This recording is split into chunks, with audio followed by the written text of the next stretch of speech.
Ilmu alamnya kakek. Kali ini kita berbicara kembali tentang tanaman sawit. Tanaman sawit ini adalah umum di provinsi kami ya, di Provinsi Riau. Ini adalah tanaman umum yang memang menjadi penghasilan utama di Provinsi Riau, khususnya di wilayah Kabupaten Rokan Hulu. Jadi untuk tanaman sawit ini pada hari ini kita akan membicarakan bagaimana kita mempertahankan kelembapan tanah guna untuk mempersubur tanah juga gitu. Karena memang diakui batang sawit ini atau tumbuhan sawit ini, tanaman sawit itu adalah tanaman yang rakus ya, rakus sama air. Maka di wilayah kehutanan atau yang wilayah itu zona hutan negara itu tidak boleh ditanami sawit. Sebabnya tanah itu akan mengering, tidak bisa menyimpan air kalau dia ditanam oleh sawit, karena sawit ini adalah rakus air. Nah, untuk itu bagaimana kita mempertahankan kesejukan di bawah batang sawit ini atau mempertahankan kelembapan tanah di sekitar tanaman sawit kita. Baik, kita mulai dari yang umum dipakai sekarang, masa-masa ini ya. Kurasa memang baru ya, baru orang mengerti di tahun 2025 ini bagaimana mempertahankan kelembapan di bawah sawit gitu. Sebenarnya udah dari dulu mereka tahu, tapi mempraktekannya banyak udah di tahun 2025 ini gitu kawan. Jadi intinya kita membahas soal kelembapan tanah, bagaimana mempertahankan kelembapan tanah yang di bawah sawit ini supaya dia tetap sejuk di bawahnya ini sehingga tidak mengering tanah ini ya, tidak mengering dan akhirnya dia tidak tandus gitu. Karena memang diakui kalau tanah ini mengering pasti tandus, itu di mana aja ya. Kenapa? Pertanyaannya begini, kenapa di dalam hutan itu tidak tandus? Ya karena mereka itu tanahnya itu terlindungi gitu kawan. Jadi bagaimana melindungi tanaman sawit dari kelembapan? Bagaimana caranya Wak gitu? Oh, ada triknya. Itu triknya sebenarnya nggak usah pakai uang. Triknya itu yang dilakukan kakek buyut kita dulu bagaimana?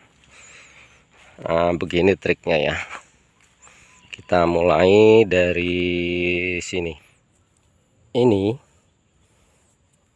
Ini adalah pelepah dan daun sawit ya. Ini dibuang-buang percuma ini nih. Dibuang-buang percuma ini di tengah-tengah begini nih. Untuk apa ini dibuang-buang?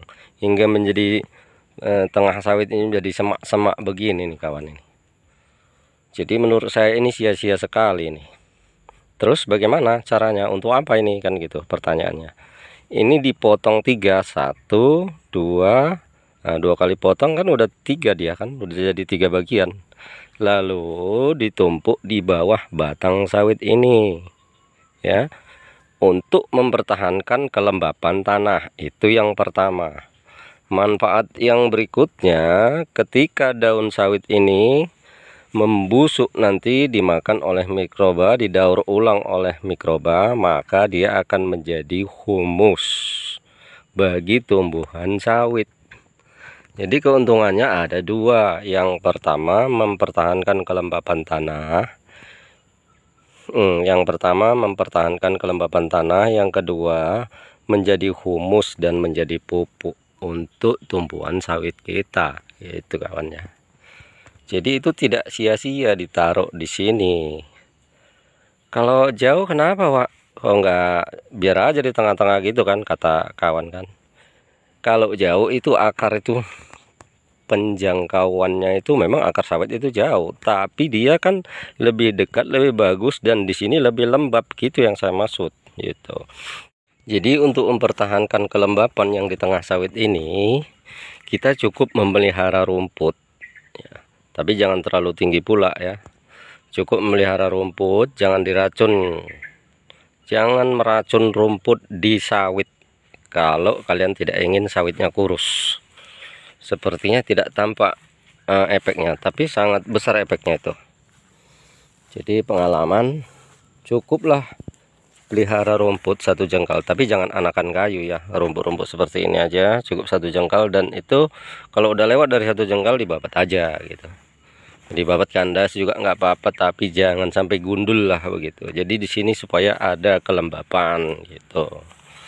Jadi yang penting anakan-anakan kayu itu dihabiskan atau dicabut-cabut. Jadi begitu sharing untuk hari ini, moga-moga bermanfaat. Mudah-mudahan pekebun sawit akan semakin memanfaatkan ya apa yang ditinggalkan oleh kakek buyut kita berupa ilmu yang gratis ini kawan ya. Pelepas sawit ini gratis, ini nggak beli, taruh di bawah batangnya ini keliling. Banyak yang udah melakukan dan banyak yang udah berhasil gitu kawan. Nggak usah diragukan, tahan terhadap hama dan penyakit. Oke, salam tandan berduri, semangat selalu.